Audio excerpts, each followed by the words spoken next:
মুরব্বিয়ানেরা, বন্ধুরা আমার শুনে রেখে দেন, ইবলিস শয়তান আপনার আমার শরীরের রক্তের মধ্যে মিশে যায়, শরীরের প্রত্যেকটা বা আমার অর্গানের মধ্যে চলে যেতে পারে। ইবলিস শয়তান আমাদের হৃদয়ের মধ্যে প্রবেশ করতে পারে, হৃদয়ের মধ্যে প্রবেশ করে ওয়াসওয়াসা দিতে পারে। ইবলিস শয়তানকে, আসল ইবলিসকে আর করতে হয় না, তার চেলা চাম্পটরা বিভিন্ন দায়িত্ব পালন করে। এ তরুণ যুবকেরা, ইবলিসেরও বংশ আছে, বিস্তার করেছে, ইবলিসেরও সন্তান সন্ততি আছে। ইবলিস হলো একটা জিন, আপনারা সকলেই জানেন, জিনেদের বাদশা। ভাই আমার, ইবলিস হলো একটা জিন যাকে আল্লাহ মুআল্লিমুল মালাকুত করেছিল, ফারিস্তাদের সরদার বানিয়েছিল। ভাই আমার, তার আসল নাম হলো আজাজিল। তারও কিন্তু বংশ আছে বাবা, তার ছেলে মেয়ে আছে, আল আউলাদ আছে, কোন ছেলে মেয়ে বাবা। ভাই আমার, দোস্ত আমার, ইবলিসের এক ছেলে ভাই আমার দায়িত্বে আছে মানুষের মাঝখানে গীবত, শিকায়ত, চুগলি, চগলখড়ি করানোর দায়িত্বে আছে। ইবলিসের আর এক সন্তান মানুষকে অশ্লীল অন্যায় কাজের মধ্যে লিপ্ত করার কাজে দায়িত্ব আছে। এইভাবে ইবলিসের অনেক সন্তান, তারা বিভিন্ন কাজে লিপ্ত আছে। ইবলিসের যেমন ছেলে আছে, ইবলিসের তেমন মেয়েও আছে।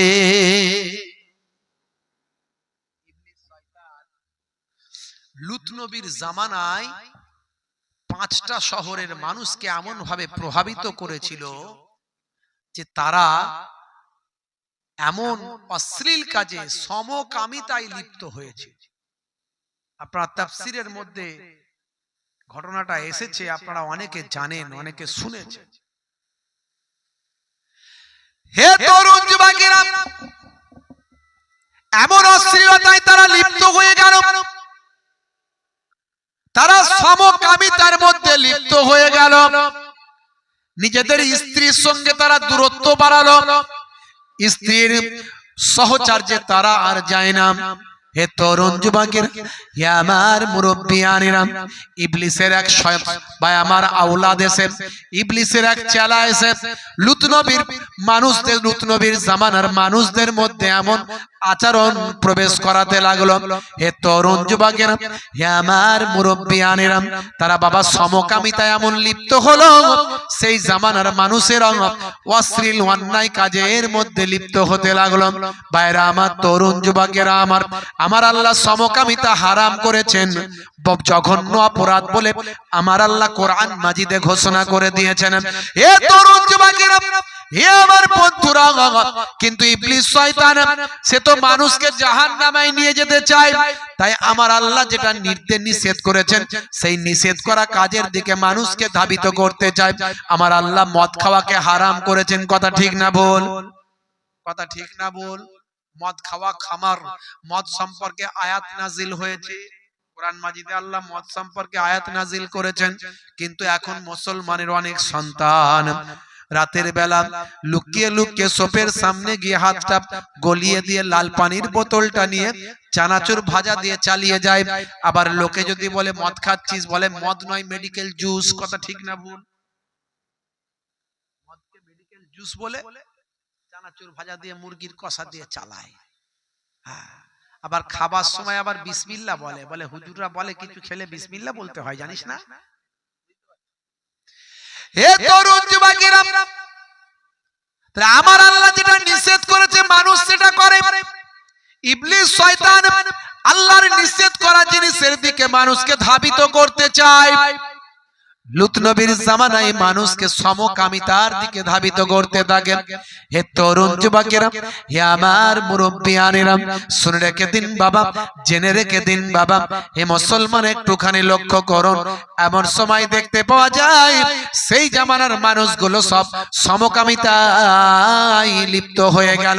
তারা পুরুষে পুরুষে সংস্পর্শ, পুরুষে পুরুষে সমকামিতা, পুরুষে পুরুষে বিবাহ বন্ধন, পুরুষে পুরুষে অবৈধ অন্যায় অশ্লীল কাজে তারা লিপ্ত হয়ে গেল।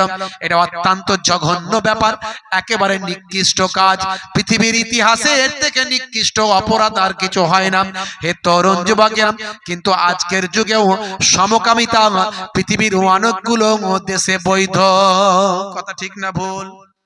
পৃথিবীর অনেকগুলো দেশে সমকামিতাকে বৈধ বলে ঘোষণা করা হয়েছে, আপনারা জানেন। হে তরুণ যুবকেরা, আমেরিকা যুক্তরাষ্ট্র, ব্রিটেন, ফ্রান্স, এই সমস্ত জায়গাতে সমকামিতার বিরুদ্ধে কথা বলা যাবে না। আপনারা জানেন রিসেন্ট কয়েক বছর আগে আমাদের ভারতবর্ষের সুপ্রিম কোর্টেও সমকামিতা বৈধ বলে আইন পাস হয়েছে, আপনারা জানেন। অল্প কিছুদিন আগে কলকাতার জমিনে দেখলাম একজন নন বেঙ্গলি আর একজন বেঙ্গলি, একজন বাঙালি পুরুষ একজন নন বেঙ্গলি পুরুষ, সে নিজেরা একে অপরের মধ্যে সমকামিতা, তারা বিবাহ বন্ধনে আবদ্ধ হয়েছে। হে তরুণ যুবকেরা, তাকে মানুষ স্যালুট জানাচ্ছে, ধন্যবাদ দিচ্ছে। আমরা সেই জামানায় বাস করছি যেখানে সমকামিতা করলে লোকে ধন্যবাদ দেয়, অত্যন্ত জঘন্য ব্যাপার। কিন্তু লূত নবীর জামানায় এই সমকামিতার কারণে আমার আল্লাহ নারাজ হয়েছিলেন। এ মুসলমান, একটুখানি খেয়াল করুন, আজকে কেন আপনার আমার দোয়া কবুল হয় না? আজকে কেন আপনার আমার আমল কবুল হয় না?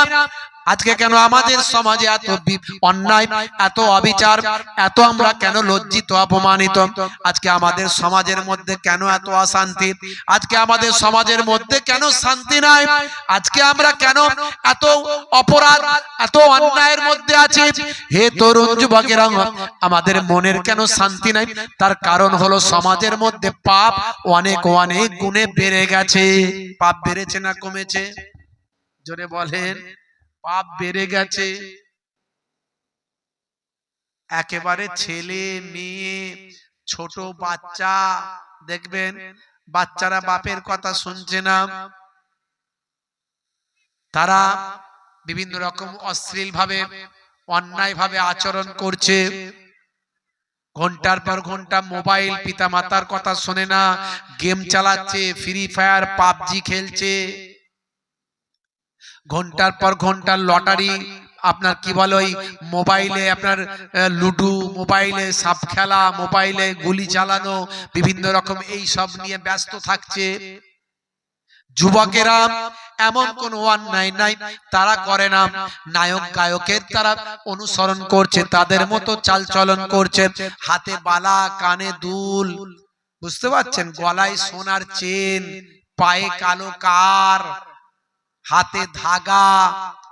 মুসলমানের ছেলে মাথার চারিদিকটা চেঁচে ফাঁকা করে দিয়ে আবার তাদের কাঁচির ছাঁট, কাঁচির ছাঁট, এদিকটা কাঁচির ছাঁট, ওদিকটা কাঁচির ছাঁট। কিরে ভাই, বলছে এটাই চলছে তাই। মুসলমানের ছেলে চুলের রেখেছে বাহার, বলছে দেখছিস হে মুসলমান কেমন আমার বাহার। রাগ করবেন না বাপ, একটু বোঝার চেষ্টা করা যাক।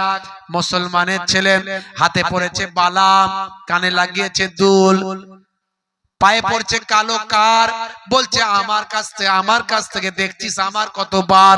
হে তরুণ যুবকেরা, হে আমার বন্ধুরা, হে আমার মুরব্বিয়ানেরা, শুনে রেখে দিন বাবা, জেনে রেখে দেন। হে মুসলমান, একটুখানি লক্ষ্য করুন, একটুখানি খেয়াল করুন বাবা। আজকালকার পোলা দেখো সঠিক পথে চলে না, পিতামাতা গুরুজনের কথা তারা শোনে না।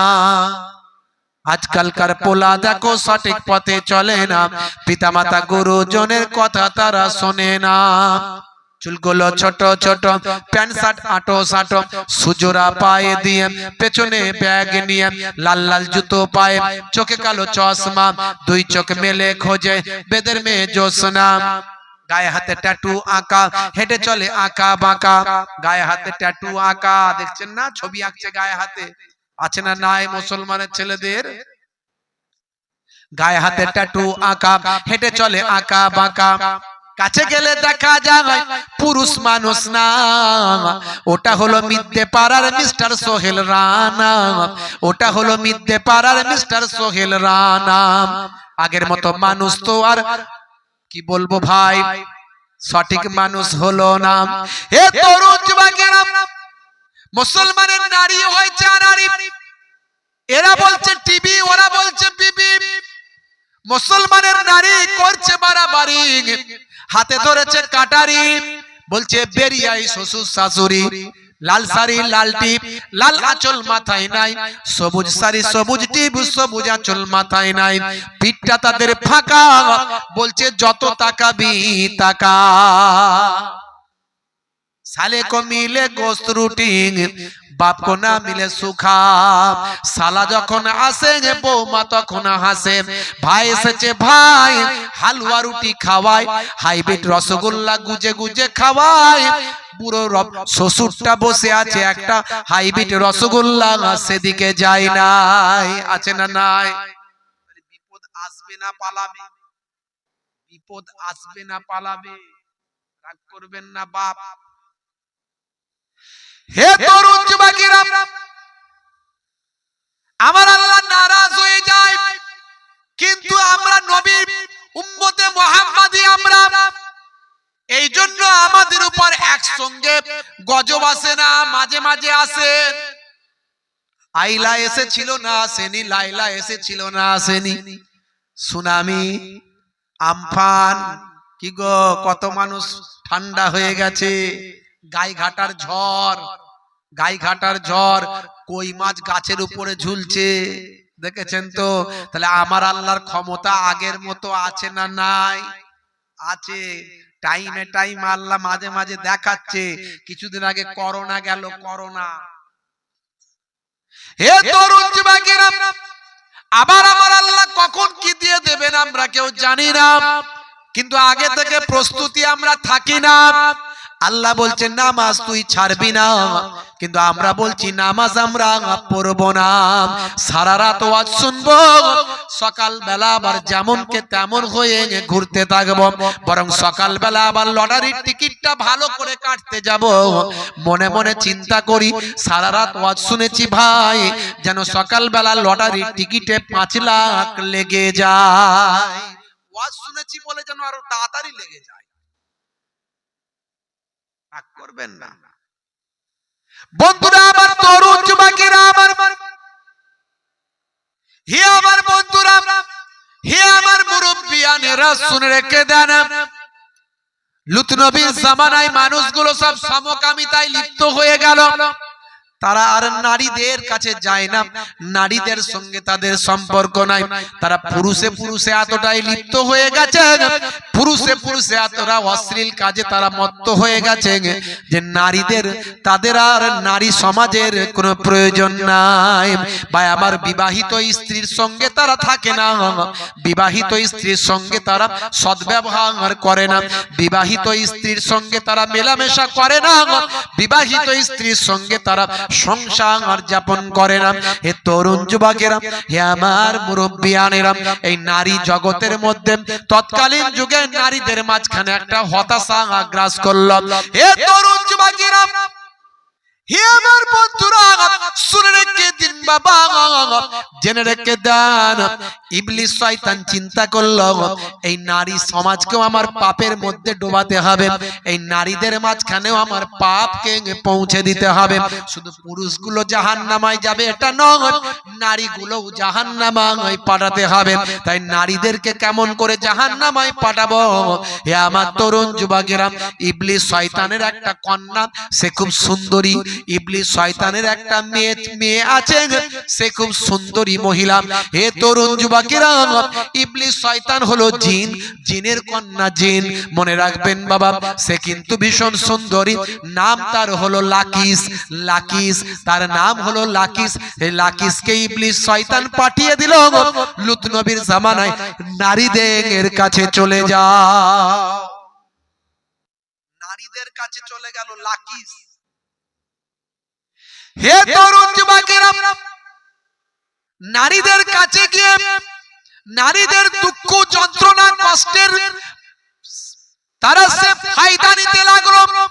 হে জওয়ান যুবকেরা, নারীরা যেখানে একসঙ্গে আছে সেখানে সে সুন্দরী নারী সেজে চলে গেল, গিয়ে বলল বাবু, ভাই মাগো, তোমাদেরকে কি কথা বলবো, আমি ভীষণ কষ্টের মধ্যে আছি, আমি ভীষণ বিপদের মধ্যে আছি, আমার স্বামী আমার দিকে তাকায় না, আমার স্বামী আমার সঙ্গে থাকে না, আমার সঙ্গে সংসার ধর্ম করে না, সে আজকে পুরুষে পুরুষে সংসার করেছে, সে আজকে পুরুষের প্রতি আসক্ত হয়েছে, সে আজকে পুরুষের সঙ্গে জেনা ব্যভিচারে লিপ্ত হয়েছে, সে আজকে পুরুষের সঙ্গে সমকামিতায় লিপ্ত হয়েছে।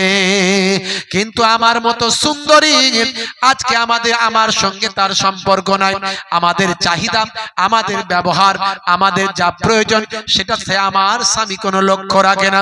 কিন্তু আজ থেকে আমরাও দেখিয়ে দেব, আমরা মেয়েরাও ছেড়ে কথা বলবো না। এ তরুণ যুবকেরা, সে নারীদেরকে প্রলোভন দেখাতে লাগলো, নারীদেরকে প্রলোভন দেখিয়ে তৎকালীন যুগের একটা সম্ভ্রান্ত এবং সুন্দরী নারীর সঙ্গে সে যৌন বা আমার আচরণে লিপ্ত হয়ে গেল, বা আমার সেই লাকিস ওই মহিলাদেরকে বা আমার সমকামিতা শিখিয়ে দিল শয়তানের মাধ্যমে। লাকিস ওই জামানার নারীদের মধ্যে সমকামিতা প্রয়োগ করলাম, এইভাবে নারীদের মধ্যে সমকামিতার প্রচলন ঘটল। পুরুষরা পুরুষে পুরুষে বিবাহ করে, নারীরা নারীতে নারীতে বিবাহ করে, এই হলো তাদের অবস্থা। বর্তমান সময়েও পুরুষে পুরুষে বিবাহ, নারী নারী বিবাহ আছে না নাই? আছে না নাই? খোঁজ খবর রাখেন তো আপনারা? মাঝে মাঝে দেখবেন চলছে এই সব, সারা পৃথিবীতে চলছে, আমাদের ভারতবর্ষেও চলছে। হে তরুণ যুবকেরা, হে আমার বন্ধুরা, শুনে রেখে দিন বাবা, জেনে রেখে দেন। হে মুসলমান, হে আমার ভাইয়েরা, শুনে রেখে দেন বাবা, বন্ধুরা আমার, আমার আল্লাহ বললেন বান্দারে তোরা সিরাতুল মুস্তাকিম পথের প্রতীক হয়ে যা। কোরআন মাজিদে আমার আল্লাহ সূরা ফাতিহার মধ্যে জানিয়ে দিলেন, আমরা 5 ওয়াক্ত নামাজে সূরা ফাতিহা পড়ে থাকি। আলহামদুলিল্লাহি রাব্বিল আলামিন আর রহমানির রহিম মালিক ইয়াউমিদ্দিন ইয়াকা না'বুদু ওয়া ইয়াকা নাস্তাইন ইহদিনাস সিরাতাল মুস্তাকিম সিরাতাল্লাযিনা আন'আমতা আলাইহিম গায়রিল মাগদুবি আলাইহিম ওয়ালাদ-দাল্লিন।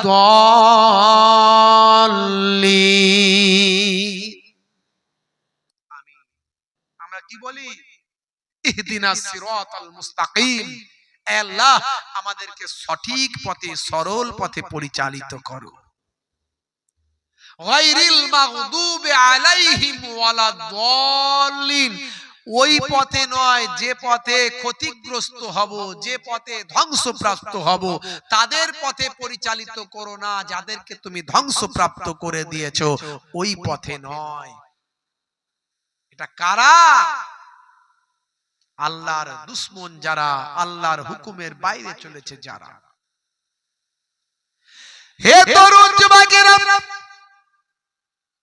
হে আমার বন্ধুরা, হে আমার মুরব্বিয়ানেরা, শুনে রেখে দিন বাবা, জেনে রেখে দেন, আল্লাহর হুকুমটা যদি আমরা মানি, 5 ওয়াক্ত নামাজটা যদি আমরা পড়ি, রাসূলের সুন্নতের তাবেদারিটা যদি আমরা করি, আল্লাহর হুকুমটাকে যদি ভালোবাসি, রাসূলের নির্দেশনাকে যদি আমরা ভালোবাসি, হে তরুণ যুবকেরা, হে আমার মুরব্বিয়ানেরা, আমার আল্লাহ যেটা ভালো করেছেন সেটা যদি মেনে নি, আমার আল্লাহ যেটা মন্দ করেছেন সেটাও যদি মেনে নি, আল কাদির খাইরিহি ওয়া শাররিহি মিনাল্লাহি তাআলা, ভাগ্যে ভালো মন্দ যা কিছু হয় সবই আল্লাহর তরফ থেকে হয়, এটা যদি আমরা মেনে নিই। এ তরুণ যুবকেরা, এ আমার মুরব্বিয়ানেরা, যারা আল্লাহ ওয়ালা মানুষ হন, ভাগ্যে ভালো মন্দ যা কিছু হয় সব আল্লাহর পক্ষ থেকে হয়, এটা তারা মেনে নেয়। হে তরুণ যুবকেরা, এ আমার মুরব্বিয়ানেরা, শুনে রেখে দিন বাবা, জেনে রেখে দিন বাবা, আল্লাহর ওলিদেরকে আল্লাহ পরীক্ষা করেন। আল্লাহর ওলিরা কেন এত দরজা মর্তবায় পৌঁছে যান? আল্লাহর ওলিরা দুনিয়াটাকে ক্ষণস্থায়ী মনে করেন, পরকালটাকে চিরস্থায়ী মনে করেন। তাই দুনিয়ার জমিনে যা কিছু ঘটছে সব আল্লাহর পক্ষ থেকে ঘটে, এটা তারা অন্তর থেকে মেনে নেন। কিন্তু আমরা মানতে পারি না, আমরা গ্রহণ করতে পারি না। কেন আমার ক্ষতি হলো, কেন আমার বিপদ হলো, কেন আমার এমন হলো, কেন আমার বাপ মারা গেল, কেন আমার স্ত্রী অসুস্থ হয়ে গেল, কেন আমার স্ত্রীর রোগ হয়ে গেল, কেন আমার স্ত্রী কালো হলো, কেন আমার সন্তানটা এমন হলো? হে তরুণ যুবকেরা, যুবকেরা, যদি আমরা আল্লাহর নির্দেশনা আল্লাহর হুকুমকে যদি মেনে নিই, আমার আল্লাহ আপনার আমার জীবন জীবিকাকে বুলন্দ বানিয়ে দেবেন। আমার আল্লাহ আপনার আমার দুনিয়া আখিরাতকে কামিয়াবি দেবে। ওয়াল কদরি খাইরিহি ওয়া শাররিহি মিনাল্লাহি তাআলা। ভাগ্যে ভালো মন্দ যা কিছু হয় সব কোথা থেকে হয়? আল্লাহর কাছ থেকে হয়। তাহলে যা কিছু ঘটছে বা ঘটবে আমরা সবেতেই রাজি আছি কি আছি না?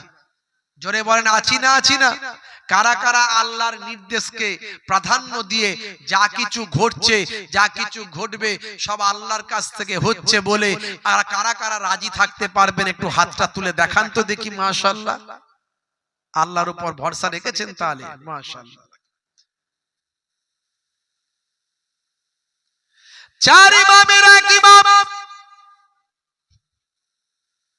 হযরত হুজুর ইমাম মালিক রাহমাতুল্লাহ আলাইহি,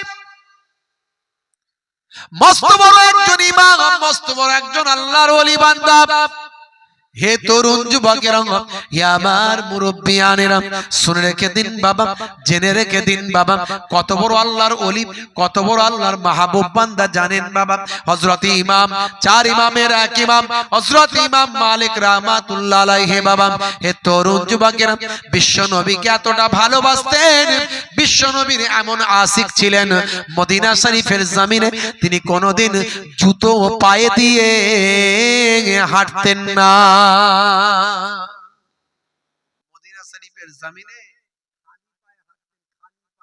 কোনোদিন জুতো পায়ে, এমন কি মদিনা শরীফের জমিনে পেচ্ছাপ পায়খানা পর্যন্ত করতেন না। কি নবীর আশিক,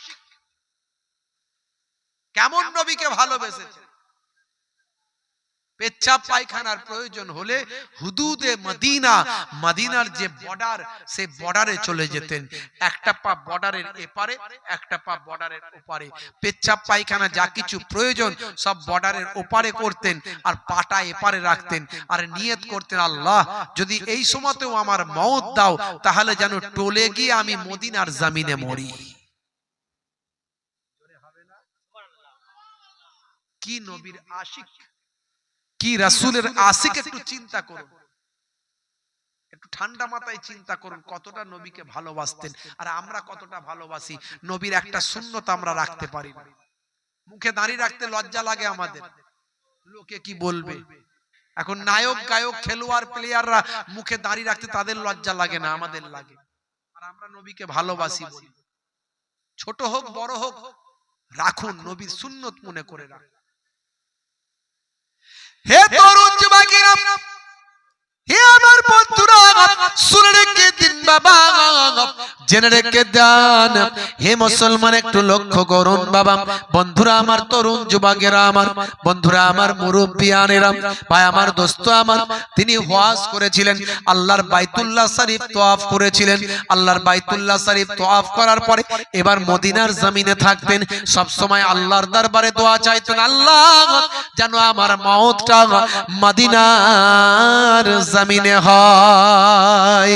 হে তরুণ যুবকেরা, হে আমার বন্ধুরা, কিন্তু তার মনে হলো একবার যদি আমি আর একবার বাইতুল্লাহ গিয়ে তওয়াফটা করে আসতে পারতাম, যদি একবার কাবা ঘরে গিয়ে আমি হজটা করে আসতে পারতাম, আমার জানটা বড় ঠান্ডা হতো।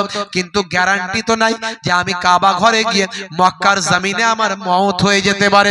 কিন্তু আমি নিয়ত করেছি, আল্লাহ আমার মওতটা যেন মদিনার জমিনে হয়। তাই আমি মক্কা শরীফ যেতে পারছি না, কারণ মক্কা শরীফে গেলে যদি আমার মওত হয়ে যায়, এই চিন্তায় আমি মক্কা শরীফ যেতে পারছি না। হে তরুণ যুবকেরা, কারণ তিনি আল্লাহর কাছে দোয়া চেয়েছেন, আল্লাহ আমার মওতটা যেন রাসূলের রওজার পাশে হয়। মক্কা শরীফে হজ করতে যেতে পারছেন না, আর একবার গেছেন, একবার করে এসেছেন, দ্বিতীয়বার আবার মনটা চেয়েছে কিন্তু পারছেন না। হে তরুণ যুবকেরা, রাসূলের দরবারে গিয়ে দোয়া চাইলেন, হে আমার আল্লাহ, আমার রাসূল পাকের ওসিলায় আমার দোয়া কবুল করো। আল্লাহর নবী জিন্দা নবী, আল্লাহর নবী জিন্দা নবী না মুর্দা নবী? জোরে বলে। একদল মানুষ বেরিয়েছে বলছে নবী মরে গেছে শেষ, বলছে না? একদল মানুষ বেরিয়েছে বলেনি?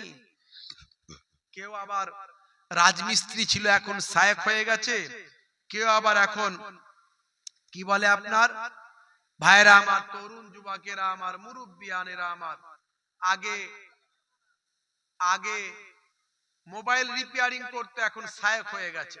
বুঝতে পারছেন? আগে রাজমিস্ত্রি ছিল এখন শায়েখ হয়ে গেছে, আগে মোবাইল রিপেয়ারিং করতে এখন শায়েখ হয়ে গেছে। তারা বড় বড় শুধু ঘন ঘন ফতোয়া দিচ্ছে, দেখবেন তাদের মোবাইল দেখলেই দেখবেন বড় বড় শুধু ঘন ঘন ফতোয়া দিচ্ছে। ভাইরা আমার, তারা বলছে যে নবী মরে গেছে শেষ। বলুন না নাউজুবিল্লাহি মিন যালিক। আল্লাহর নবীকে তারা মৃত মনে করে। শুধু তাই নয়, তারা কত রকম ফতোয়া দিচ্ছে, বলছে নবী নবী কোথাও আসতে পারবে না, নবীর আসার ক্ষমতা নাই। ফুরফুরা শরীফে দাদা হুজুর পীর কেবলা রাহমাতুল্লাহ আলাইহের আটচালায় হুজুরের ইসালে সওয়াবে আমার আপনার নবী রুহানি হালাতে সেই ইসালে সওয়াবে সে হাজির হয়েছিলেন। জোরে বলুন সুবহানাল্লাহ। কিন্তু এরা বিশ্বাস করে না, বলে নবী পাকের কি আর কোনো জায়গা নাই যাবার? ফুরফুরা শরীফে গেল, বলেছে না বলেন বক্তা? কত রকমের কথাবার্তা। এই বক্তারা বলে আমরা নাকি কোরআন মানি আর হাদিস মানি, আর কিচ্ছু মানি না। এরা বলে, বুঝতে পারছেন? এরা বলে আমরা কোরআন মানি আর হাদিস মানি, আর কিচ্ছু মানি না। এদের জিজ্ঞাসা করবেন যে পুরুষ মানুষ মারা গেলে কটা কাফন? জোরে বলেন, কটা কাফন কটা দেয়? পুরুষ মানুষ মারা গেলে কটা কাফন দেয়? জোরে বলেন। আপনারা কাফন টাফন দেন না নাকি লোককে? তাহলে একটু আওয়াজ দেন, কটা কাফন দেন? 3টে দেন। আর মহিলা মারা গেলে কটা দেন? 5টা। আর যদি মনে করেন একটা হিজড়া আছে আপনাদের এলাকায়, সে মারা গেছে, কটা দেবেন? যদি থাকে রে বাবু, নাই তো কি হয়েছে, যদি থাকে কটা দেবেন বলেন? কোথা থেকে পাবেন? কোন কিতাবে লেখা আছে? কোরআন হাদিসে কোথায় আছে? কারণ কোরআন হাদিস ছাড়া তো আর কিছু মানুনি, বাকি তো আর কিছু মানুনি। বলে কোরআন আর হাদিস, আবার সহিহ হাদিস, আর কিছু মানে সহিহ হাদিস থেকে দেখাও যে হিজড়ে মারা গেলে কটা কাফন লাগবে। পারবে দেখাতে? পারবে না, পারবে না। ভাইরা আমার, তরুণ যুবকেরা আমার, মানুষ পায়খানা করার পরে, পটি করার পরে ধৌত করে পাকিজা হতে হয়, তাহারাত হাসিল করতে হয়, পবিত্রতা অর্জন করতে হয়। এখন বলুন তো দেখি, কোরআন হাদিস থেকে খুঁজে কতটা ধৌত করলে পবিত্রতা অর্জন হবে? বলুন, পাওয়া যাবে খুঁজে? কোরআন হাদিস থেকেও দেখাতে পারবে? তাহলে শুধু বলো কেন যে সবকিছু কোরআন হাদিস থেকেই পেয়ে যাব? কোরআন হাদিস পাককে সামনে রেখে এইরকম লক্ষ লক্ষ সমস্যার সমাধান দিয়ে গেছেন ইমামরা, সেই জামানার ইমামরা সমাধান দিয়ে গেছে। এরা বলে ইমাম আমরা মানি না, এরা বলে ইমাম আমরা মানি না, আমাদের ইমাম লাগবে না, আমরা যা কিছু প্রয়োজন সব কোরআন হাদিস থেকে বের করব। আর যখন ঠেলাই পড়ে, ঠেলাই পড়লে এরা বলে আমাদের শেখ এটা বলেছে, আমাদের শেখ ওটা বলেছে, আমাদের অমুক এটা বলেছে। তো তোরা ঠেলাই পড়লে তোদের অমুক ওটা বলেছে, তোমাদের শেখ এটা বলেছে, তোদের শেখ ওটা বলেছে। আর আমরা ঠেলাই পড়লে আমাদের ইমামে আজম আবু হানিফা এটা বলেছে। জোরে হবে না? তোরা ঠেলাই পড়লে তোদের রাজমিস্ত্রিওয়ালা শেখের কথা শুনিস, তোরা ঠেলাই পড়লে তোদের ওই কি বলে মোবাইল রিপেয়ারিং করা শেখের কথা শুনিস, বা আজকের যুগের কোন মোল্লা মৌলবীর কথা শুনিস। আর আমরা ঠেলাই পড়লে আল্লাহর নবীর কাছাকাছি অবস্থান, আল্লাহর নবীর সময়ের কাছাকাছি সময়ের মানুষ, সাহাবাদের সময়ের কাছাকাছি সময়ের মানুষ, 5 জন সাহাবাকে চামড়ার চোখে দেখেছেন, তাদের সোহবতে বসেছেন, ইমামে আজম আবু হানিফা হুজুরের মাসালাগুলো আমরা নিয়ে থাকি। তাহলে তোমরা ভালো করছো না আমরা ভালো? তোমরা ঠিক পথে আছো না আমরা আছি? ভাবতে হবে। হে যুবকেরা, চিন্তা করো। কিছুদিন আগে ওই রাজমিস্ত্রিওয়ালা শায়েখ একটা আছে না, আমি নাম বলবো না, ভাইরা আমার, বলছে ভিডিওতে, বলছে হঠাৎ আমাকে একজন পাঠালো, বলছে আব্দুর রশিদ নাম রাখা হারাম, বলছে গোলাম মাহবুদ নাম রাখা হারাম, জাহাঙ্গীর নাম রাখা হারাম, শাহজাহান নাম রাখা হারাম, ইয়াসিন নাম রাখা চলবে না। এখন একটা বক্তাও তো আছে ফরসা মতো, ইয়াসিন আছে না নাই? এখন সে বুঝবে নাম রাখা তার চলবে কি চলবে না। আবার বলেছে কি, যাদের নাম এগুলো আছে তাদের নাকি নতুন করে আবার জবাই করতে হবে, জবাই করে আকিকা দিতে হবে। আর এই দেখুন, অনেক লোক নাম রেখেছে না আব্দুর রশিদ, আছে না? নাম আছে না আব্দুর রশিদ, এই নাম রাখা হারাম, চলবে না, একদম নয়। গোলাম মাহবুদ নাম আছে না, আছে, নাম রাখা হারাম, চলবে না। জাহাঙ্গীর নাম আছে, চলবে না। শাহজাহান নাম আছে, চলবে না। ইয়াসিন চলবে না, এসব নাম রাখা চলবে না। আর কত শোনাবো, অনেক আছে, সব চলবে না, ইসলামে চলবে না। তাহলে যাদের আছে লক্ষ লক্ষ মানুষে, তাদের সব তো কি হবে? বলছে সব নাকি নতুন করে ফের আকিকা দিয়ে পশু জবাই করে নাম পাল্টাতে হবে। এখন আপনাদের এখানে এরকম নাম আছে নাকি?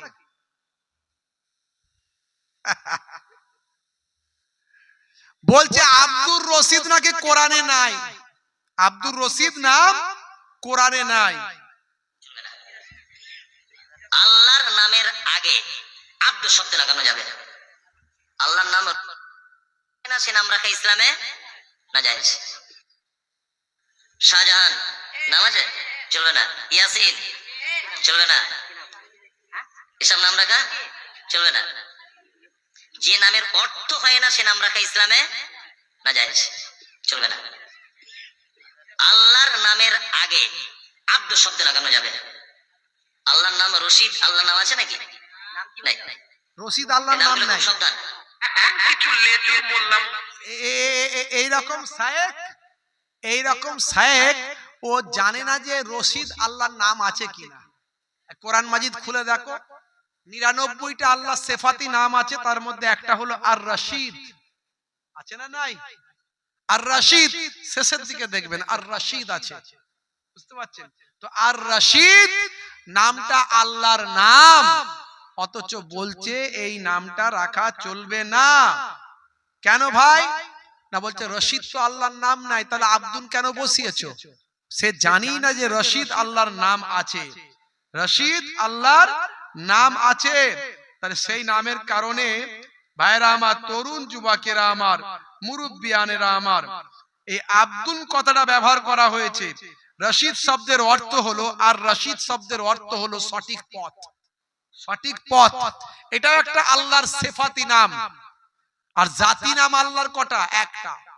সেই জাতি নামে কেউ অংশী হতে পারবে না, আল্লাহ নাম কেউ নিতে পারবে না, আল্লাহ আল্লাহ। কিন্তু সিফাতি নামগুলো রাখলে তার আগে আব্দুল কথাটা ব্যবহার করতে হবে, বুঝতে পারছেন তো? আব্দুর রশিদ মানে রশিদের বান্দা, রশিদের বান্দা।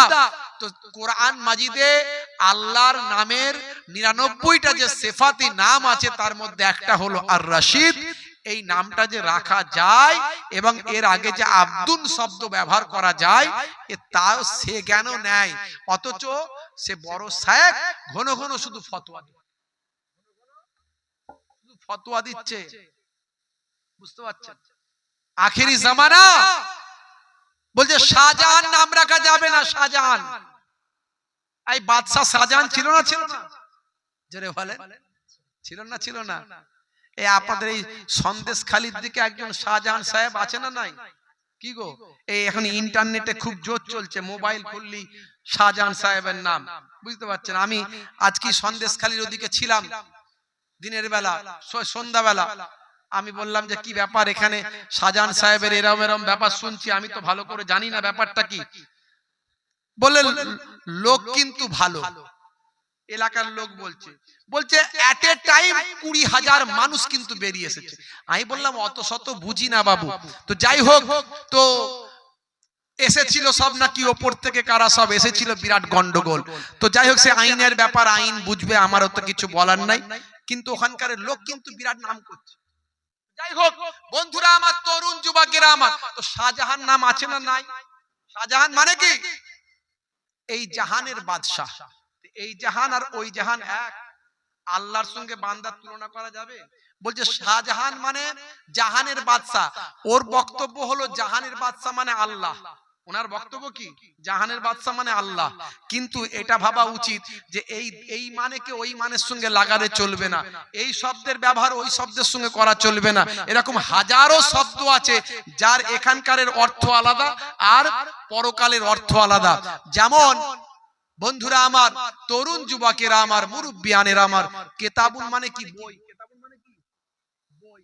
আপনার যেটা মাধ্যমিক এইচএস এর বই, সেটাও তো কেতাবুন বই। আর কোরআন মাজিদকেও তো কেতাবুন বলেন। দুটো কি এক? কোরআনের ইজ্জত আর দুনিয়ার এই সামান্য বইয়ের ইজ্জত, এই বইয়ের ইজ্জত এক? তাহলে ওটাও কেতাব, এটাও কেতাব। দুটোই কেতাব আমরা বলি, কিন্তু দুটোর ব্যবহার আলাদা, দুটোর কাজ আলাদা, দুটোর সম্মান আলাদা। যেমন দুনিয়ার পানি আর হাউজে কাউসারের পানি, দুটো পানি এক? বলেন দুটো পানি এক হবে? দুনিয়ার পানি দুনিয়ার পানি, পুকুরের পানি, নদীর পানি, কলের পানি, এ পানি পানি, দুনিয়ার পানি। আবার হাউজে কাউসারের পানি, জান্নাতের পানি, ওই আপনার ওই পানির সম্মান, ওই পানির ইজ্জত আলাদা। তাহলে বন্ধুরা আমার, এই শাহজাহান আর আল্লাহ কুল কায়নাতের জাহানের মালিক, সেই মালিক আর এই মালিক এক নয়, এক নয়। কিন্তু একে কে বোঝাবে? তো শেখ হয়ে বসে আছে, এ সবকে বলছে হারাম। এখন যাদের নাম ইয়াসিন তারা চিন্তা করবে, তাহলে ওই বক্তাকে চিন্তা করতে হবে তার নামটা কি হবে, বুঝতে পারছেন? আর আপনাদের মধ্যে যদি আব্দুর রশিদ থাকে তাহলে তো বিপদ। কথা ঠিক না বল? হে তরুণ যুবকেরা, খুবই সংক্ষেপ করে বলবো বাবাজি, ছোট্ট করে আপনাদের মাঝখানে বলি, কেমন নবীকে ভালোবেসেছিলেন বাবা। চার ইমামের এক ইমাম হযরত ইমাম মালিক রাহমাতুল্লাহ আলাইহি বাবা। হে জওয়ান যুবকেরা, হে আমার মুরব্বিয়ানেরা, আল্লাহর নবী, আল্লাহর রাসূল হায়াতুন নবী, জিন্দা নবী, নবীর কাছে বলতে লাগলেন, ইয়া রাসূলুল্লাহ, হাবিবাল্লাহ, আপনি আমাকে কবে হোক, খেয়ালে হোক, আপনি একটু আমাকে জানিয়ে দেন আমি কতদিন আর হায়াতে থাকব। যদি আমার হায়াত আরো বেশি হয় তাহলে আমি একবার বাইতুল্লাহ গিয়ে আল্লাহর কাবা ঘরটা তওয়াফ করে, হজ করে আবার আমি মদিনায় ফিরব। জোরে হবে না? নবীকে বলছে, ইয়া রাসূলুল্লাহ, আপনি তো জিন্দা নবী, নবীরা আমার আপনার নবী কবরে জিন্দা না মুর্দা? ওরা বলে মুর্দা, নবী মরে গেছে শেষ। বলুন না নাউজুবিল্লাহি মিন যালিক। আমার নবী, হাদিস পাকের মধ্যে এসেছে, সুনানে বাজ্জারের মধ্যে হাদিসটা এসেছে, ওয়া আফাতি খায়রুল লাকুম তুরাজু আলাইয়া আমালুকুম ওয়া মা রাআইতু মিন খায়রিন ফাহামিদুল্লাহ আলাই ওয়া মা রাআইতু মিন শাররিন ফাস্তাগফারতুল্লাহ লাকুম। আল্লাহর নবী বলেন, আমার ওয়াফাতটাও তোমাদের জন্য ভালো, যেমন আমার হায়াতটা তোমাদের জন্য ভালো, ও হায়াতি খায়রুল লাকুম, তেমন ওয়াফাতি খায়রুল লাকুম, আমার ওয়াফাতটা, ইন্তেকালটাও তোমাদের জন্য ভালো। আমার ইন্তেকালের পরে তামাম উম্মত উম্মতির নেকির আর বধির, ভালো আর মন্দর, পাপ আর পুণ্যের খাতাটা আমি রাসূলুল্লাহকে দেখানো হবে। তো ওরাজু আলাইয়া আমালুকুম, যখন তোমাদের আমলগুলোকে আমাকে দেখানো হবে, আমার আইতু মিন খায়রিন ফাহামিদুল্লাহ আলাই, যদি দেখি তোমরা নেক আমল করেছো, ভালো কাজ করেছো, তোমাদের জন্য আমি আল্লাহর দরবারে হাম প্রশংসা করতে থাকবো। আমার আইতু মিন শাররিন ফাস্তাগফারতুল্লাহ লাকুম, আর যদি দেখি তোমরা গুনার কাজ করেছো, তাহলে আমি আল্লাহর দরবারে তোমাদের জন্য ইস্তেগফার করতে থাকবো। জোরে হবে না? আমাদের নবী মদিনার রওজা মোবারকে পড়ে পড়ে আপনারা আমার জন্য গুনাহ করলে গুনার জন্য মাফি চাইবেন, আর নেকির কাজ, ভালো কাজ করলে আল্লাহর দরবারে শুকরিয়া আদা করবেন। হে তরুণ যুবকেরা, হযরত ইমাম মালিক সময় বলেছিলেন, আয় আমার নবী, আয় আমার হাবিব, আপনি আমাকে জানিয়ে দিন আমি আর কতদিন হায়াতে থাকব। যদি বেশি দিন হায়াতে আমি থাকি তাহলে আল্লাহর ঘর বাইতুল্লাহ একটু তওয়াফ করতে চাই। আমার এই বয়সে মনে চেয়েছে আল্লাহর ঘরটা যদি আমি একটু তওয়াফ করতে পারি, কিন্তু যদি হায়াত বেশি দিন না হয়, আমার যদি মক্কার জমিনে মওত হয়ে যায়, এই চিন্তা করে আমি মক্কার জমিনে যেতে পারি না, আমি মদিনার জমিনেই মারা যেতে চাই। আল্লাহর নবীর রওজা মোবারকের পাদদেশে আমি মরতে চাই। এরই জন্য আমি আপনার দরবারে দোয়া চাই। ভাইরা আমার, তরুণ যুবকেরা আমার কাঁদতে শুরু করলেন। কাঁদতে কাঁদতে একটু তন্দ্রা ভাব এসে গেল, ঘুম চলে আসলো। কাঁদতে কাঁদতে তন্দ্রা ভাব এসে গেল, ঘুম চলে আসলো। এমন সময় স্বপ্ন যোগে হযরত ইমাম মালিক রাহমাতুল্লাহ আলাইহি আল্লাহর নবীকে দেখতে পায়। জোরে হবে না? আর জোরে হবে না? ভাইরা আমার, তরুণ যুবকেরা আমার কাঁদতে কাঁদতে আল্লাহর নবীকে চামড়ার চোখে স্বপ্ন যোগে দেখতে পেলেন। বন্ধুরা আমার, হযরত ইমাম মালিক রাহমাতুল্লাহ আলাইহি আমাকে ডেকে নাও নবী দো জাহান, আমাকে ডেকে নাও নবী দো জাহান, আমি যে গোলাম তোমার মদিনার গোলাম। জোরে হবে না? আমাকে ডেকে নাও নবী দো জাহান, আমি যে তোমার গো মদিনার গোলাম। তোমারই নামটা মনেতে এঁকেছি, তোমারই ফুল দিয়ে মালা গেঁথেছি, তোমারই নামটা মনেতে এঁকেছি, তোমারই ফুল দিয়ে মালা গেঁথেছি, তোমারই ইশকে আমি যে ডুবেছি, তোমারই সাফাত আমি যে চেয়েছি।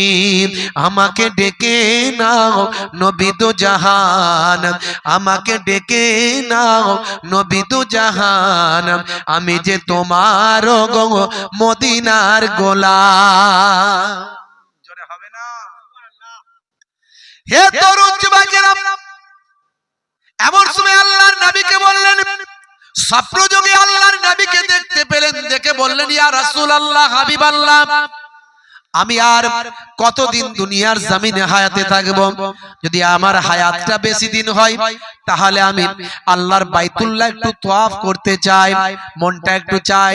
যদি আমার হায়াতটা বেশি দিন হয়, আল্লাহর বাইতুল্লাহ একটু তওয়াফ করব, সাফা মারওয়া সাই করব, ওকুফে আরাফাত করব, মিনা মুজদালিফা যাব, মিনা মুজদালিফায় সাই করব। ওয়া ইয়া রাসূলুল্লাহ, হাবিবাল্লাহ, আর আমার হায়াত যদি বেশি দিন না হয়, আমি মদিনার জমিনে থেকে যাব, কারণ মদিনার জমিনেতেই আমি মালিক মরতে চাই। হে তরুণ যুবকেরা, হে আমার মুরব্বিয়ানেরা, আল্লাহর নবীকে যখন দেখতে পান, স্বপ্ন যোগে যখন হযরত ইমাম মালিক আল্লাহর নবীর চেহারা মোবারকটা যখন দেখতে পেলেন, আমার আপনার নবী ইমাম মালিককে কোনো কথা বললেন না, কেবলমাত্র হাতটা তুলে 5টা আগুন দেখিয়ে দিলেন। 5টা আগুন দেখিয়ে দিলেন। এর দ্বারাতে যা বুঝার তুমি বুঝে নাও। এর দ্বারা ইমাম মালিক কি বুঝলেন, আমি আপনাদেরকে একটু সময় দিলাম, আপনারাও ভাবনা চিন্তা করেন যে ইমাম মালিক এর দ্বারা কি বুঝলেন।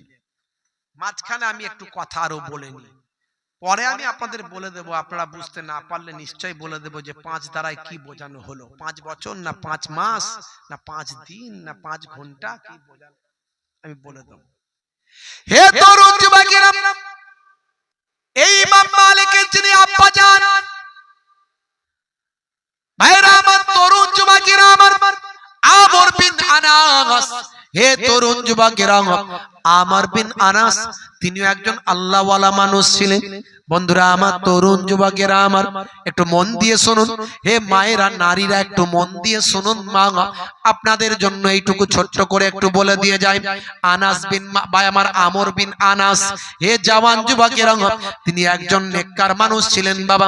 তিনি তার স্ত্রীকে যখন বিবাহ করেছিলেন, তখন কিন্তু স্ত্রীর চেহারা দেখে বিবাহ করেন না।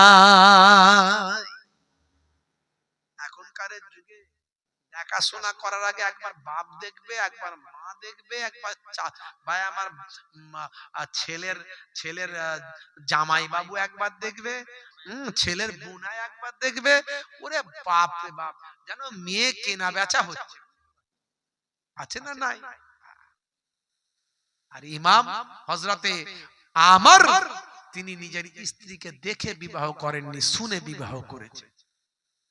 এখন বিয়ে হলে ভাই আমার মেয়ের বাপ ছেলের বাপকে টাকা দিয়ে কিনে নেয়, কথা ঠিক না? মেয়ের বাপ ছেলের বাপকে টাকা দিয়ে কিনে নেয়, ছেলেকে টাকা দিয়ে কিনে নেয়। বেশি টান্ডাই ম্যান্ডাই করবে না, এত টাকা পণ দিয়েছি, আছে না নাই? পণের খাবার খাওয়া হালাল না হারাম? জোরে বলেন হারাম। পণ নেওয়া দেওয়া হারাম আমরা জানি, কিন্তু ছেলের বাপ শোনে না। ম্যাক্সিমাম এখন দেখতে পাওয়া যায় ছেলের বাপ নিজে না বলতে পারলে ঘুরিয়ে পেঁচিয়ে চাচতো ভাইয়ের ফুফুতো ভাই অমুকের অমুকের তমুকের তমুক হয়, যদি নাচে ঠিকঠাক পাই তাহলে হবে তুমি আমার ভালো বিয়াই, এই সব কথা বলে ঘুরিয়ে পেঁচিয়ে একটা পালসার গাড়ি চাই, 5 লক্ষ টাকা ক্যাশ চাই, 10 ভরি সোনা চাই, আরো কত কি চাই। ছেলের ওজন 35 কেজি, পালসার গাড়ি নেবে ভাই, চালাবি কেমন করে? বলে অসুবিধা নাই, লেংচে লেংচে চালিয়ে দিন, কিন্তু পালসার গাড়ি আমার চাই। বলে তোর থেকে তো তোর গাড়ির ওজন বেশি, বলে তাতেও অসুবিধা নাই। মুসলমানের ছেলে, হাই রে হাই। মনে রাখবেন, পণের টাকা যারা গ্রহণ করছেন সেই টাকা যদি খেয়ে রক্ত পোস্ত তৈরি হয়, ওই টাকা হারাম হয়।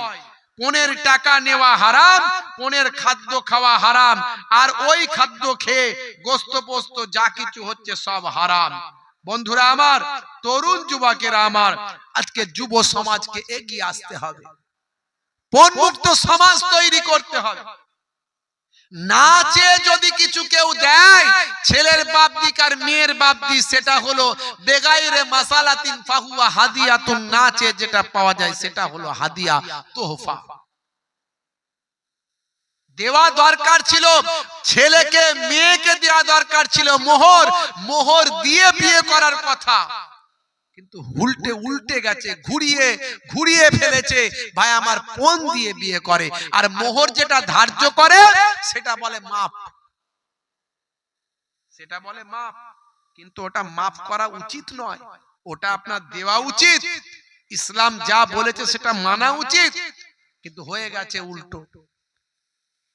কম পয়সা মোহর করুন, কিন্তু দিয়ে মেয়েকে বিয়ে করে নিয়ে আসুন। পণ মুক্ত সমাজ গঠন করুন। পণ নেবেন না, না চেয়ে কেউ কিছু দিলে অসুবিধা নাই, কিন্তু পণ নেবেন না। বন্ধুরা আমার, তরুণ যুবকেরা, যুব সমাজের প্রতি আমার বক্তব্য, তাই আমার কলমে আমি লিখেছি, আমাদের সংগ্রাম চলছে চলবে, দিকে দিকে এই রং উঠেছে, ইসলামী সংগ্রাম ইসলামী জয়গান, এই গান সব আজ গেয়েছে। আমাদের সংগ্রাম চলছে চলবে, দিকে দিকে এই রং উঠেছে, ইসলামী সংগ্রাম ইসলামী জয়গান, এই গান সব আজ গেয়েছে। মুছে যাবে পণ প্রথা এই অপমান, কন্যার কত দাম ভেবেছো জওয়ান, মুছে যাবে পণ প্রথা এই অপমান, কন্যার কত দাম ভেবেছো জওয়ান, সমাজটা আজ কেন বিপথে গেল, যুবকের দল আজ প্রশ্ন তোলো, সমাজটা আজ কেন বিপথে গেল, যুবকের দল আজ প্রশ্ন তোলো। আমাদের সংগ্রাম চলছে চলবে, দিকে দিকে এই রং উঠেছে, ইসলামী সংগ্রাম ইসলামী জয়গান, এই গান সব আজ গেয়েছে। জোরে হবে না? জোরে হবে না? আজকের দিনে তাই দেখেছি রে ওরে ভাই, কত নারী অসহায় মরেছে, কন্যার পিতা যে গ্লানি মুখে নিয়ে ভাই ভিক্ষার ঝুলি হাতে তুলেছে, আজকের দিনে তাই দেখেছি রে ওরে ভাই, কত নারী অসহায় মরেছে, কন্যার পিতা যে গ্লানি মুখে নিয়ে বাগায় ভিক্ষার ঝুলি হাতে তুলেছে। তবুও চলতে হবে, সামনে যেতেই হবে, যত বাধা সুখ ঠেলে। রমণীদের শপথে, যুবকেদের দাপটে পণ প্রথা নির্মূল হবে। আমাদের সংগ্রাম চলছে চলবে, কোনো বাধা আমরা মানি না। আমাদের সংগ্রাম চলছে চলবে, দিকে দিকে এই রং উঠেছে। ইসলামী সংগ্রাম, ইসলামী জয়গান, এই গান সবাজ গেয়েছে। আমাদের সংগ্রাম চলছে চলবে, দিকে দিকে এই রং উঠেছে। ইসলামী সংগ্রাম, ইসলামী জয়গান, এই গান সবাজ গেয়েছে। মুছে যাবে পণ প্রথা এই অপমান, কন্যার কত দাম ভেবেছো জওয়ান। সমাজটা আজ কেন বিপদে গেল, হুসাইনি আজ তুমি প্রশ্ন তোলো। সমাজটা আজ কেন বিপথে গেল, হুসাইনি আজ তুমি প্রশ্ন তোলো। বলুন না সুবহানাল্লাহ। আজকে আমাদেরকে মাথায় রাখতে হবে।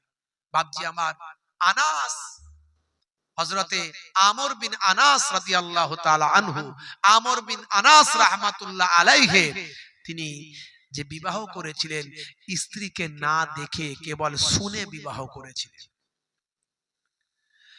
হে তরুণ যুবকেরা, বিবাহ করার প্রথম রাত্রিতে স্ত্রীর চেহারাখানা যখন দেখলেন, দেখেন প্রচন্ড কুৎসিত এক মহিলা। মহিলার চেহারা ভীষণ কুৎসিত, ভীষণ কালো, ভীষণ বৎসুরাত।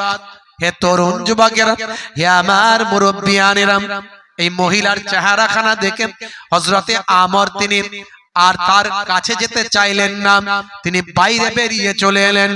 কিন্তু বাইরে বেরিয়ে এসে যখন চিন্তা করছেন, এটা আমি কি করলাম, ভালো করে তথ্য তালাশ না নিয়ে এতটা কুৎসিত মহিলাকে আমি বিবাহ করলাম। হে তরুণ যুবকেরা, হে আমার মুরব্বিয়ানেরা, শুনে রেখে দিন বাবা, জেনে রেখে দেন। এমন সময় বাসর ঘর থেকে ওই মহিলা বের হয়ে এলেন, এসে বললেন, আমর, হে আমার প্রিয়তম স্বামী, আমি আপনার কাছে একটা কথা বলতে চাই। আপনি হয়তো আমাকে না দেখে বিবাহ করেছেন, এই জন্য আমার চেহারাটা আপনাকে খারাপ লাগছে। আপনি আমার সম্পর্কে হয়তো সঠিক তথ্য না জেনে বিবাহটা করেছেন, এই জন্য আমার চেহারাটা দেখে আপনার মনটা বড্ড খারাপ হয়েছে। কিন্তু আমি আপনার কাছে একটা কথা বলতে চাই, আমার আল্লাহ যাতে ভালো মনে করেন সেটাই আসল ভালো। যাকে আপনি খারাপ মনে করেন, হতে পারে তার মধ্যে আমার আল্লাহ ভালো রেখেছে। যাকে আপনি খারাপ মনে করেন, হতে পারে তার মধ্যে আল্লাহ ভালো রেখেছেন। তা আপনি শুধু শুধু দুঃখ করবেন না। প্রিয়তমা স্ত্রী এমন ভাবে মিষ্টিময় কথা বললেন, দেখতে কুৎসিত, মনটা সুন্দর, কথাগুলো মিষ্টি। জোরে বলবেন সুবহানাল্লাহ। হে তরুণ যুবকেরা, এত সুন্দর মিষ্টি ভাষায় কথা বললেন, তার কথাতে হযরতে আমার আবার বিগলিত হলেন। স্ত্রীর কাছে গেলেন, বাবা ভাই আমার, দোস্ত আমার, স্ত্রীর সঙ্গে রাত্রি যাপন করলেন। সকাল হয়ে গেল। সকালবেলা আবার যখন স্ত্রীর চেহারাটা দেখলেন, আবার আমরের মনটা খারাপ হয়ে গেল। আমর আর সহ্য করতে পারলো না, এই রকম কুৎসিত মহিলার সঙ্গে আমাকে এতগুলো বছর কাটাতে হবে না। না না না, এ তরুণ যুবকেরা, হযরতে আমার তখন তিনি বাড়ি ছেড়ে বেরিয়ে গেলেন, কাউকে কিছু না বলে। টানা 20 বছর, 20 বছরের জন্য বাড়ি ছাড়া তিনি হয়ে গেলেন। হে তরুণ যুবকেরা, হে আমার মুরব্বিয়ানেরা, 20 বছরের জন্য বিদেশে চলে গেছেন, 20 বছর আর বাড়িতে ফেরেননি।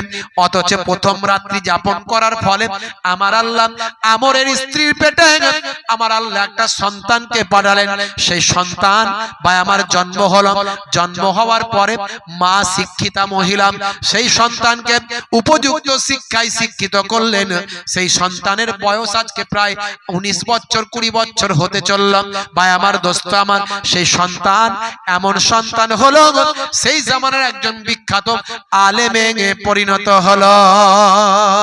এ তরুণ যুবকেরা 20 বছর পর হযরতে আমর যখন দেশে ফিরলেন, মনটা চাইলো তার স্ত্রীর বাড়িতে আবার ফিরে যায়। এতগুলো বছর বাড়ি থেকে ফিরে এসেছি, এতগুলো বছর বাড়ি ছেড়ে এসেছি, আমি আমার বাড়িতে একটু ফিরে যাব, দেখি বাড়ি হাল হাকিকাত কি, আমার স্ত্রী কি অবস্থায় আছে। এতগুলো বছর আমি অন্যায় করেছি, আমার স্ত্রীর বাড়িতে আমার যাওয়া উচিত, এই মনে করে আমর ফিরে আসলেন। যেদিন তিনি ফিরে আসলেন সেদিন জুম্মার দিন ছিল। সেই দিন জুম্মার দিনে তিনি সোজা এসে গ্রামের মসজিদে গিয়ে সেখানে নামাজের জন্য হাজির হলে। নামাজের জন্য হাজির হয়ে ভিতরে ঢুকলেন। মসজিদে ঢুকে দেখেন একজন ভাই আমার ইমাম সাহেব, কি সুন্দর চেহারা আর কি সুন্দর তার লেকচার। তিনি নামাজের আগে সুন্দর ভাষায় গুটি কতক লেকচার দিচ্ছেন, কথা বলছেন। সেই কথা শুনে মানুষ একেবারে উদ্গ্রীব হয়ে যাচ্ছে, মানুষ তার কথা শুনে বিচলিত হয়ে যাচ্ছে, মন প্রাণ লাগিয়ে তার কথা শুনছে। আমর, হযরতে আমর তার পাশের মানুষটাকে বলছেন, হাগা এই মানুষটার নাম কি? কে এই ছেলে এত সুন্দর লেকচার দেয়, বক্তৃতা দেয়? কে এই বক্তা? বাড়ি বা কোথা? এর সন্তান, এর পিতার নামটাই বা কি? হে তরুণ যুবকেরা, সেই সময় একজন মুসল্লি বলল, বাবু এই ছেলেকে কি তুমি চেনো না? তুমি কি বিদেশ থেকে এসেছো? এ হলো আমাদের এলাকার গর্ব, ইনার মতো মানুষ এই এলাকায় কেউ নাই। এই এলাকায় এত বড় আলেম, এত বড় জ্ঞানী মানুষ আর কেউ নাই। এত সুন্দর লেকচার তিনি দেন, এত সুন্দর বক্তৃতা তিনি দেন। তোমরা কি জানো না? তুমি কি নাম শোনো না? এই জামানার একজন মস্ত বড় ইমামের আবির্ভাব হয়েছে। তিনি হলেন আল্লাহ এবং রাসূলের কথাগুলোকে কোরআন এবং হাদিসের সঠিক ব্যাখ্যা মানুষের কাছে এমন ভাবে দিচ্ছেন যাতে মানুষ উপকৃত হচ্ছে, মানুষের হৃদয়টা বিগলিত হচ্ছে। এই জামানার এত বড় আলেমের নাম কি আপনি শোনেননি বাবা? এই মানুষটার নাম আর অন্য কিছু নয়, ইনি হলেন তো এই জামানার একজন মস্ত বড় ইমাম, ইমাম মালিক। জোরে হবে না? এ তরুণ যুবকেরা, এমন সময় আমর বলল, এই ইমাম মালিকের বাড়ি কোথায়? বলে ইমাম মালিকের বাড়ি এখানে। তার পিতা আজ থেকে 20 বছর আগে দেশ ছাড়া হয়ে চলে গেছে। তার পিতার নাম আমর বলে আমরা জানি, কিন্তু তার পিতাকে আমরা চিনি না। সেই সময় হযরতে আমরের চোখ দিয়ে পানি, ভাই আমার চোখ ভরা পানি, বুক ভরা বেদনা। স্ত্রীর কথা মনে পড়ে গেল।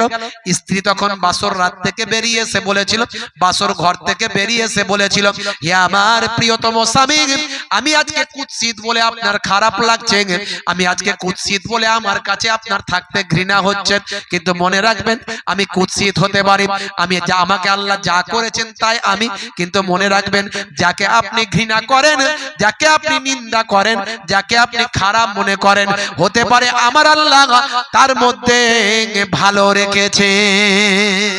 জোরে হবে না? জোরে হবে না? এ তরুণ যুবকেরা, এই কথা মনে করে হযরতে আমরের চোখ ভরা পানি, বুক ভরা বেদনা। যত সন্তানের লেকচার শুনে ততই ঝরঝর করে চোখ দিয়ে পানি ঝরতে থাকে।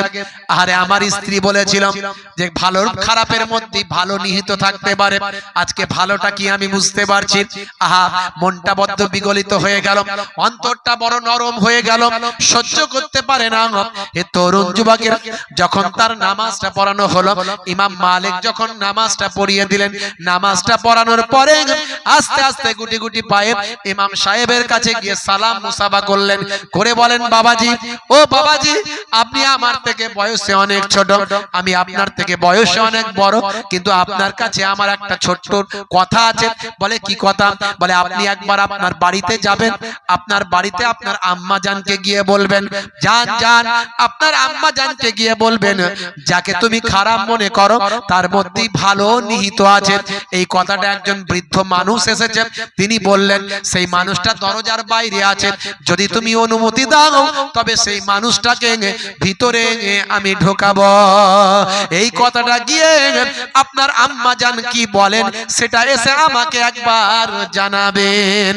হে তরুণ যুবকের, হে আমার মুরব্বিয়ানেরা, শুনে রেখে দিন বাবা, জেনে রেখে দিন বাবা, হযরত ইমাম মালিক রাহমাতুল্লাহ আলাইহি বাড়ির ভিতরে গেলেন, আম্মা জানকে গিয়ে সালাম দিয়ে বলেন, আম্মা জান, আম্মা জান, আম্মা জান, একজন অচেনা বৃদ্ধ মানুষ আমাদের বাড়িতে এসেছেন, বাড়ির দরজার সামনে আছেন, তিনি আপনাকে সালাম জানিয়েছেন আর বলেছেন যাকে আপনি খারাপ মনে করেন তার মধ্যেই ভালো কিছু নিহিত আছে, যাকে আপনি মন্দ মনে করেন হতে পারে তার মধ্যেই ভালো নিহিত আছে, এই কথাটা তিনি জানিয়েছেন। আর তুমি কি উত্তর দেবে সেটা তিনি অপেক্ষায় আছেন।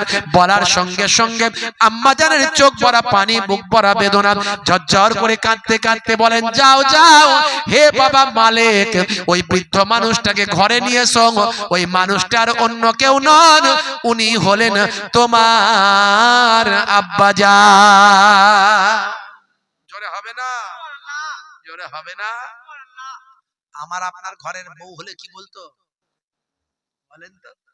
বলে বুড়োটাকে ধরে ঘা কতক দিয়ে বাড়ি থেকে বের করে দে। তখনও তিনি বলছেন যে ওই মানুষটাই হলো তোমার আব্বাজান, তাড়াতাড়ি নিয়ে এসো বাবা, ওই মানুষকে তুমি বাইরে দাঁড় করিয়ে রেখো না, বেয়াদবি হবে তোমার আব্বাজান।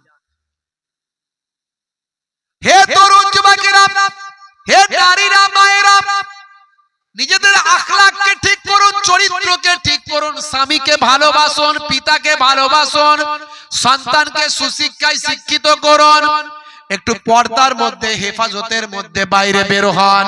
হে নারীরা, মায়েরা, মোবাইল কিনলে যেমন কভার লাগাতে হয়, তেমন আপনাকে আমার আল্লাহ মোবাইলের থেকে অনেক দামি বানিয়েছেন, কারণ নারীদের পেট থেকে আল্লাহ নবী এবং পয়গম্বর, ওলি আউলিয়াদের জন্ম দিয়েছেন। নারীরা, আল্লাহ নারীদের এত মূল্যবান করেছেন, মনে রাখবেন সামান্য মোবাইল কিনলে কভার লাগাতে হয়, আর নারীরা আল্লাহ এত মূল্যবান বানিয়েছেন, তাদের আরো ভালো কভার লাগানো উচিত। কিন্তু কভার লাগায় মুসলমানের নারী, করছে বাড়াবাড়ি, চালাচ্ছে স্কুটি গাড়ি, গায়ে নাই ওড়না, বলছে আমার দিকে দেখ না, চুল করতে কালার, যাচ্ছে বিউটি পার্লার, লাল পালিশ, গাল পালিশ, ঠোঁট পালিশ, জিভ পালিশ, পালিশের উপর পালিশ, বলছে দেখ আমার থোপরা, যেন প্রিয়ঙ্কা চোপড়া। মুসলমানের নারী করছে বাড়াবাড়ি, আছে না নাই? হে তরুণ যুবকেরা, লূত নবীর জামানায় নারীতে নারীতে সমকামিতা, পুরুষে পুরুষে সমকামিতা। তাহলে নারীদের আল্লাহ ইজ্জত দিয়েছেন, নারীদের আল্লাহ সম্মান দিয়েছেন, সেই নারীরা পর্যন্ত সমকামিতায় লিপ্ত হয়েছে। আজও কলেজ ইউনিভার্সিটি গুলোতে খবর নেবেন, দেখবেন ভাই আমার হোমোসেক্স পাওয়া যায়, লেসবিয়ান সেক্স পাওয়া যায়, ভাই আমার তারা পুরুষে পুরুষে সম্পর্ক, নারীতে নারীতে সম্পর্ক। হে তরুণ যুবকেরা, আমার আল্লাহ সবচেয়ে হারাম জিনিস বলেছেন, নিকৃষ্ট হারাম জানিয়ে দিয়েছেন। মনে রাখবেন বাবা, লূত নবীর জামানায় ভাই আমার দোস্ত আমার লাকিস নামক একজন ভাই আমার ইবলিসের কন্যা, সে এসে নারীদেরকে নারীতে নারীতে সমকামিতায় লিপ্ত করেছিল। সমাজটা একেবারে জাহান্নামের কুণ্ডুতে পরিণত হয়েছিল। আমার আল্লাহ নারাজ হয়েছিলেন, আমার আল্লাহ নারাজ হয়ে 12 জন ফারিস্তাকে লূত নবীর কওমের কাছে পাঠিয়েছিলেন। 12 জন ফারিস্তা। আমি সংক্ষেপ করে বলবো, ছোট্ট করে। আমি আপনাদের মাঝখানে প্রথম থেকেই বলার চেষ্টা করেছি যে আল্লাহর হুকুম, রাসূলের সুন্নতকে পালন করতে হবে। পৃথিবীতে অন্যায় কাজের মধ্যে দিয়ে গজব চলে আসে, সেই গজবের কথা বলতে গিয়ে আমি মাঝখানে আপনাদেরকে নারী জাতির সম্মানের কথা বলেছি, নারীদের কেমন হওয়া উচিত বলেছি, শেষে শুধু টাচ দিয়ে মেকআপ করে দেওয়ার চেষ্টা করছি।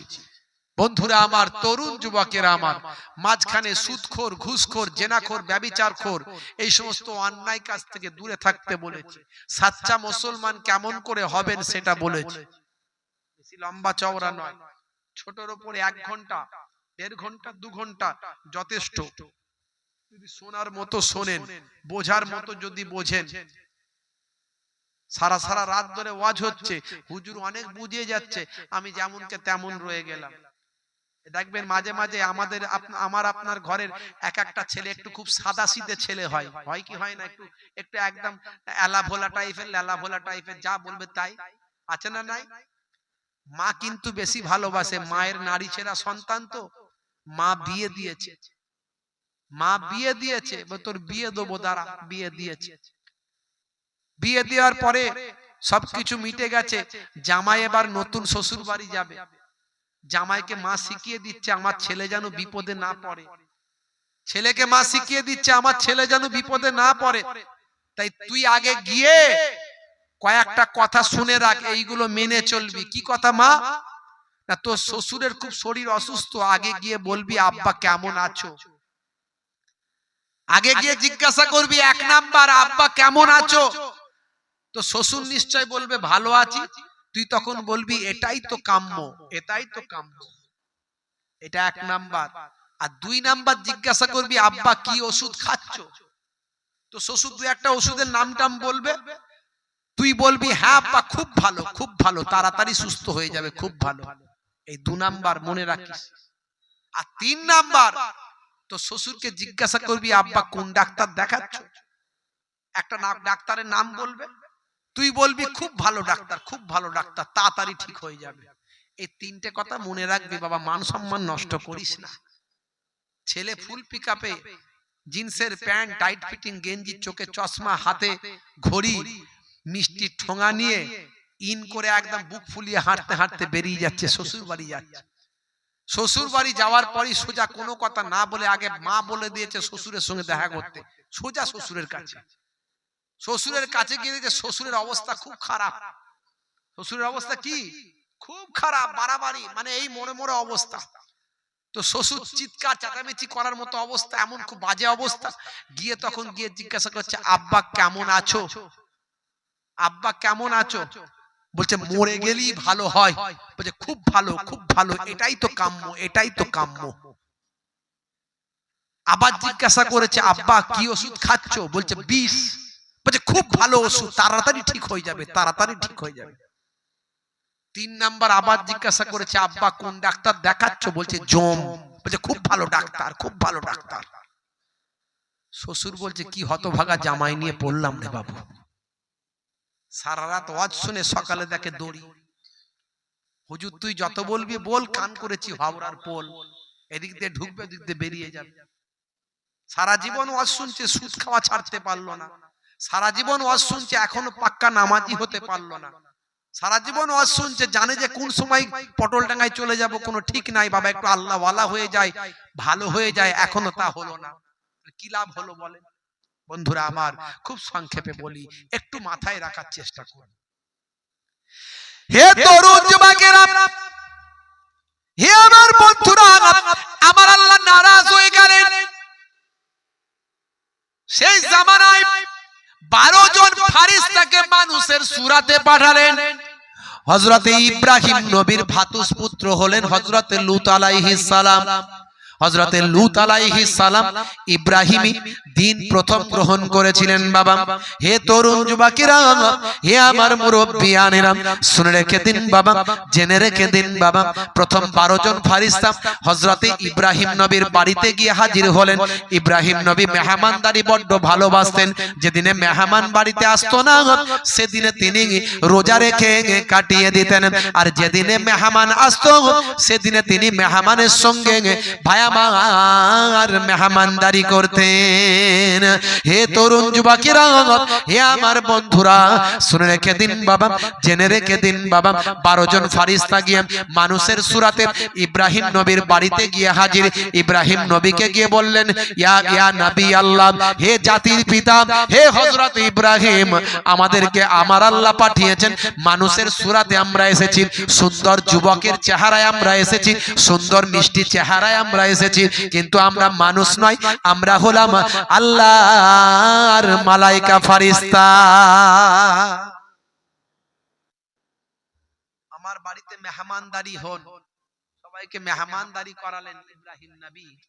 বন্ধুরা আমার, ফারিস্তারা কিছু খায় না, কিছু পান করে না, তাদের খাওয়া পান করার দরকার নাই, কিন্তু মেহমান বলতে থাকা বসা ওটা এগুলো করলেন। করে ইব্রাহিম নবীকে তারা বললেন আমাদের কাজ আছে হুজুর, আমরা যাই। বলে কোথায় যাবেন? বলে লূত নবীর কওমের কাছে 5টা শহর ধ্বংস করব। 5টা শহর ধ্বংস করব, এখান থেকে 1.5 ক্রস দূরে আমরা চলে যাব। হে তরুণ যুবকেরা, ইব্রাহিম নবী বললেন আমি যাব। ফারিস্তারা বললেন না, আপনি যাবেন না। লূত নবী আপনার ভাতুস পুত্র, আপনার ভাতুস পুত্র, তার কওম, তিনিও নবী, তিনিও পয়গম্বর। তার কওমের মানুষেরা সমকামিতায় লিপ্ত হয়েছে। পুরুষে পুরুষে তারা অবৈধ কাজ, নারী নারী তারা অবৈধ কাজ, এরকম জঘন্য অশ্লীল হারাম কাজে তারা লিপ্ত হয়েছে। আমার আল্লাহ নারাজ হয়ে গেছেন, লূত নবী অপারক হয়ে গেছেন। মানুষকে হেদায়েতের দাওয়াত দিয়েছেন, কিন্তু তারা হেদায়েত গ্রহণ করে নাই। সারা জীবন ধরে আল্লাহর নবী লূত নবী তাদের হেদায়েত করার চেষ্টা করেছেন, কিন্তু তারা হেদায়েত হয়নি। হে তরুণ যুবকেরা, আলেমে হাক্কানীরা সারা জীবন ধরে আপনাকে আমাকে হেদায়েতের কথা বলছেন, নামাজ পড়ার কথা বলছেন, রোজা রাখার কথা বলছেন, সুদমুক্ত জীবন যাপন করার কথা বলছেন, পণমুক্ত জীবন যাপন করার কথা বলছেন, জেনা ব্যভিচার থেকে দূরে থাকতে বলছেন, অশ্লীল অন্যায় থেকে দূরে থাকতে বলছেন, মদ জাবানে ঠাকাবে না, ঘুষ তোমরা খাবে না, পায়ামার লটারির টিকিট কাটবে না। সারা জীবন ধরে আলেম ওলামারা বলছেন। হে তরুণ যুবকেরা, হযরত লূত আলাইহিস সালাম তার কওমকে সারা জীবন ধরে বলেছেন, কিন্তু কওমের মানুষ হেদায়েত হয় না বাবা। হে তরুণ যুবকেরা, হে আমার মুরব্বিয়ানেরা, এমন সময় 12 জন বা আমার ফারিস্তা হযরত ইব্রাহিম আলাইহিস সালামকে সালাম দিয়ে লূত নবীর কওমের কাছে চলে গেলেন। লূত নবীর বাড়িতে গিয়ে লূত নবীর বাড়ির সামনে দাঁড়িয়ে যা। সংক্ষেপে বলি, রাত অনেক হয়ে গেছে, ঠান্ডার রাত। লূত নবীর কন্যা বেরিয়ে এলেন। কে আপনারা? দেখে 12 জন যুবক পর্দার আড়ালে চলে গেলেন, গিয়ে বললেন কি চান আপনারা, কি চান? বলে আজকে আমরা যদি আপনাদের বাড়ির মেহমান হতে পারতাম বড় খুশি হতাম। বলে আমার আব্বাজান তো মেহমান ভালোবাসেন, কিন্তু আমার আব্বাজান ইবাদতের মধ্যে আছেন, ইবাদত থেকে ফারেগ হন, তারপরে আমি আপনাদের জানাতে পারবো। পর্দার আড়াল থেকে বললেন। হে তরুণ যুবকেরা, হে আমার বন্ধুরা, শুনে রেখে দিন বাবা। হযরত লূত আলাইহিস সালাম যখন ইবাদত থেকে ফারেগ হয়ে গেলেন, সেই সময় তার কন্যা বললেন আব্বাজান 12 জন তরুণ যুবকেরা এসেছেন। 12 জন যুবক, 12 জন সুদর্শন যুবক, অল্প বয়সী যুবক, যাদের এখনই মাত্র গোঁপদারি ঠিক মতো ওঠেনি। এই রকম 12 জন সন্তান, 12 জন পুরুষ, 12 জন সুদর্শন চেহারার মানুষ, যুবক 12 জন আপনার কাছে মেহমানদারি চেয়েছেন, তারা আপনার ঘরে থাকতে চান। হে তরুণ যুবকেরা, হে আবার মুরব্বিয়ানেরা, শুনে রেখে দিন বাবা, জেনে রেখে দেন। হযরত লূত আলাইহিস সালাম ভয় পেয়ে গেলেন, হায় রে হায়, আমার কওমের মানুষেরা, আমার কওমের ছেলেরা যদি জানতে পারে এই 12 জন সুদর্শন চেহারার যুবক আমার ঘরের মেহমান হয়েছে, তাহলে 12 জনকে তারা টেনে নিয়ে গিয়ে তাদের সঙ্গে অশ্লীল কাজ, অন্যায় কাজে তারা লিপ্ত হয়ে যাবে। বড় চিন্তিত হয়ে পড়লেন, মেহমানের সম্মান আমি কেমন করে রাখবো, মেহমানের ইজ্জত আমি কেমন করে রাখবো? আর কেউ যদি মেহমান হতে চায়, তাকে আমি ফেরাতেও পারবো না। হে তরুণ যুবকেরা, হে আমার মুরব্বিয়ানেরা, তাড়াতাড়ি ঘরের মধ্যে প্রবেশ করালেন, তাড়াতাড়ি বাড়ির মধ্যে ঢুকিয়ে নিলেন, নিয়ে বললেন আপনারা গোপনীয়তার মধ্যে থাকুন, আপনারা মানুষের সামনে যাবেন না, মানুষের সামনে পরিচয় দেবেন না, আপনারা যে মুসাফির কাউকে বলবেন না। আমার কওমের লোকেরা বড় খারাপ হয়ে গেছে, তারা বড় অশ্লীল অন্যায় কাজের মধ্যে লিপ্ত হয়েছে। আপনারা যে কয়েকদিন থাকেন আমার বাড়ির মধ্যেই থাকবেন, বাড়ি থেকে আর বেরাবেন না। এ তরুণ যুবকেরা, হে আমার মুরব্বিয়ানেরা, শুনে রেখে দিন বাবা, জেনে রেখে দেন। এমন সময় দেখতে পাওয়া যায়, ভাই আমার দোস্ত আমার, লূত নবীর এক স্ত্রী ছিল, যে স্ত্রী ছিল কাফেরা, যে স্ত্রী ছিল বেঈমান, যে স্ত্রী ছিল ওই সমস্ত কওমের সঙ্গে নিজের সম্পর্ক জুড়ে ছিল। বন্ধুরা আমার, তরুণ যুবকেরা, সে লূত নবীর কওমকে খবর দিয়ে দেয় আমাদের বাড়ির মধ্যে 12 জন সুপুরুষ আছে, 12 জন তরুণ যুবক আছে। এ কথা শুনে সেই জামানার দুষ্কৃতীরা বা আমার লুত নবীর জামানার ভাই আমার অন্যায় কাজে মন্দ কাজে নিমজ্জিত মানুষগুলো লুত নবীর দরজায় এসে হাজির হয়ে যায়। 12 জনকে আমাদের দিয়ে দাও, আমাদের প্রয়োজন। 12 জনকে আমাদের দিয়ে দাও, আমাদের প্রয়োজন।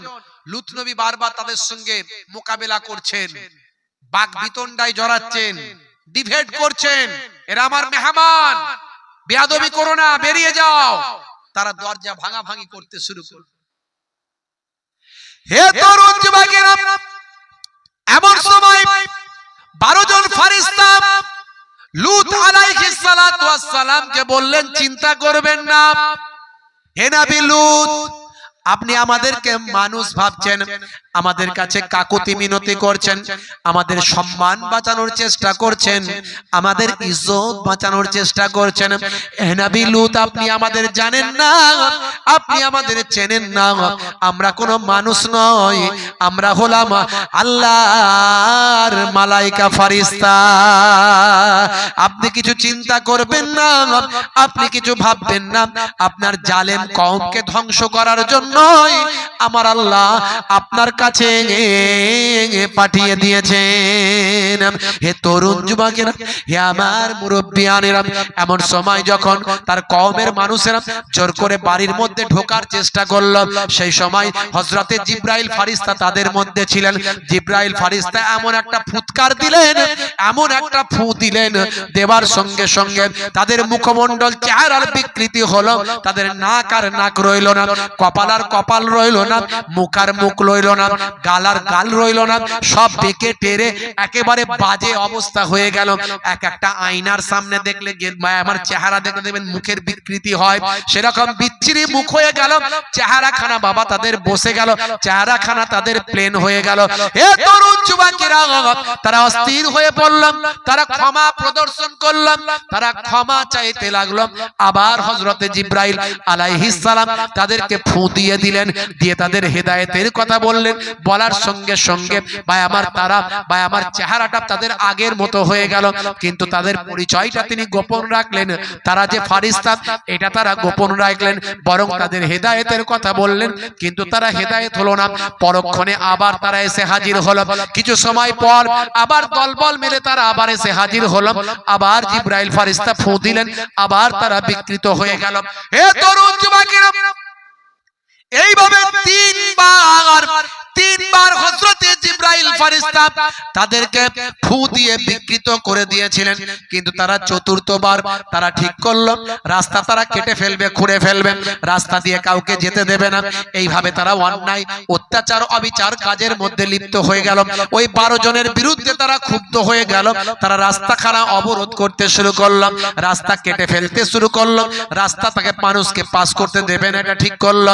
এ তরুণ যুবকেরা, হযরতে জিবরাইল ফেরেশতা লূত আলাইহিস সালামকে বললেন, হে নবী লূত, আপনাকে এখানে আমরা রাখবো না, আপনাকে আপনার ওই হযরতে আপনার আত্মীয় ইব্রাহিম নবীর কাছে আপনাকে পাঠিয়ে দেব। যারা আপনারা যারা এই বাড়ির মধ্যে ঈমানদার আছেন, নিজের ডানাতে বসিয়ে সেই হযরতে ইব্রাহিম নবীর কাছে হযরতে জিবরাইল ফেরেশতা পাঠিয়ে দিলেন। হে তরুণ যুবকেরা, হে আমার মুরব্বিয়ানেরা, ফজরের সময় যখন হয়ে গেল, ফজরের সময়টা যখন হয়ে গেল, ভাই আমার ফজরের ওয়াক্ত যখন হয়ে গেল, হযরতে জিবরাইল ফেরেশতা সেই সময় দেখতে পাওয়া যায় আল্লাহর কুদরতি ক্ষমতায় হযরতে জিবরাইল ফেরেশতা বাবা সেই সময় দেখতে পাওয়া যায় ভাই আমার নিজের ওই ডানাটাকে জমিনের মধ্যে লাগিয়ে দিলেন, জমিনের মধ্যে লাগিয়ে দিয়ে ভাই আমার পুরো জমিনটাকে তুলে নিয়ে উপর থেকে আবার উল্টে দিলেন। 5টা শহর জমিনের তলায় চলে গেল। জর্ডান নদী, জর্ডান নদীতে আজও সেই জায়গাটা আছে, যে জায়গাতে মাছ বাস করতে পারে না, যে জায়গা দিয়ে কোনো জীবজন্তু থাকতে পারে না, ভাই আমার রেড সি বলা হয়। ভাই আমার এই জর্ডান নদীতে আজকে সেই ভাই আমার লূত নবীর জামানার ওই 5টা শহর জর্ডান নদীর মধ্যে পড়ে গেছে। পরবর্তীকালে আল্লাহ তার উপর দিয়ে নাহার চালিয়ে দিয়েছেন। সেই নদীতে আজও ভাই আমার এমন অবস্থা, সেখানে কোনো জীবকুল থাকতে পারে না, সেখানে কোনো জাহাজ যেতে পারে না। এই রকম একটা পরিবেশ, অভিশপ্ত জায়গা, গজবের জায়গায় আল্লাহ পরিণত করে দিয়েছেন। চোখেরই পালকে দেখো ধ্বংস হলো কম, চিরতরে বন্ধ হলো সমকামী মন। চোখেরই পালকে দেখো ধ্বংস হলো কম, চিরতরে বন্ধ হলো সমকামী মন। হলো এলান কোরআনে না লূত নবীর উম্মতের, হলো এলান কোরআনে না লূত নবীর উম্মতের। সমকামী নাই রে তারা, নাই রে দুনিয়াতে, অপরাধী নাই রে তারা, নাই রে দুনিয়াতে। সমকামী নাই রে তারা, নাহি রে দুনিয়াতে, অপরাধী নাহি রে তারা, নাহি রে দুনিয়াতে। তাদের ভয়ে কাঁপত মানুষ, ছিল বাহাদুরি, ভাবেনি গজব খোদার আসবে এখনই। তাদের ভয়ে কাঁপত মানুষ, ছিল বাহাদুরি, ভাবেনি গজব খোদার আসবে এখনই।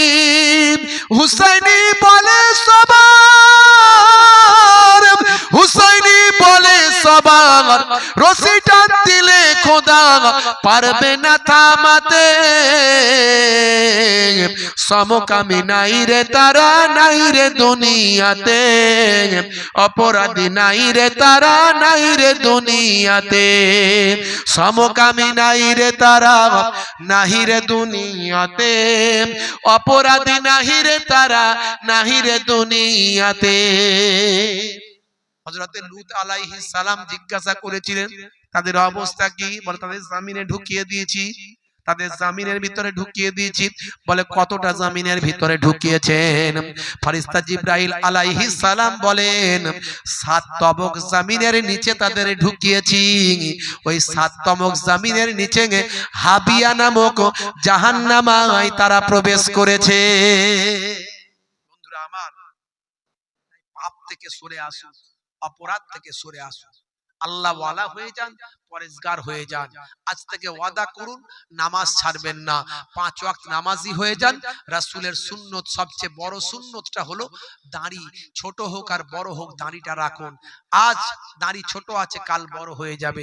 নেতা মন্ত্রী, খেলোয়াড়, প্লেয়ার, বিরাট কোহলি, হরভজন সিং, কত দাড়ি রাখছে সবাই, কিন্তু মুসলমান আমি আপনি দাড়ি রাখবো নবীর সুন্নত মনে করে। ছোট হোক আর বড় হোক নবীর সুন্নত মনে করে দাড়িটা রেখে যদি কবরে চলে যায়, মুনকার নাকির ফারিস্তা এসে বলবে মান রব্বুকা, দেখতে পাবে মুখে দাড়ির দেখা, হতে পারে ওই দাড়িটাই হবে নাজাতের জারিয়া। বন্ধুরা আমার, 5 ওয়াক্ত নামাজটা ছাড়বেন না। রাসূলের সুন্নতের মধ্যে সবচেয়ে বড় সুন্নত হলো দাড়ি, দাড়িটা রাখুন। দুটো আমল যদি করতে পারেন, আপনার কাছ থেকে 80% পাপ, অন্যায়, অপরাধ অটোমেটিক দূরীভূত হয়ে যাবে। যাই হোক, আপনাদের খেদমত থেকে বিদায় নেব। যাবার আগে আগামী বছর এই জান্নাতের বাগানের জন্য একটু দান চাইবো। বাপ, ভালো কাজে সাহায্য করুন, খারাপ কাজ থেকে দূরে আসুন। তা'মুরুনা বিল মারুফ ওয়া তানহাউনা আনিল মুনকার। ভালো কাজের তা'মুরুনা বিল মারুফ ওয়া তানহাউনা আনিল মুনকার, ভালো কাজের নির্দেশ, খারাপ কাজের নিষেধ। বাবা, ভালো কাজে একটু সাহায্য সহযোগিতা করুন। আপনি 1 দেবেন, আমার আল্লাহ আপনাকে 10 দেবেন।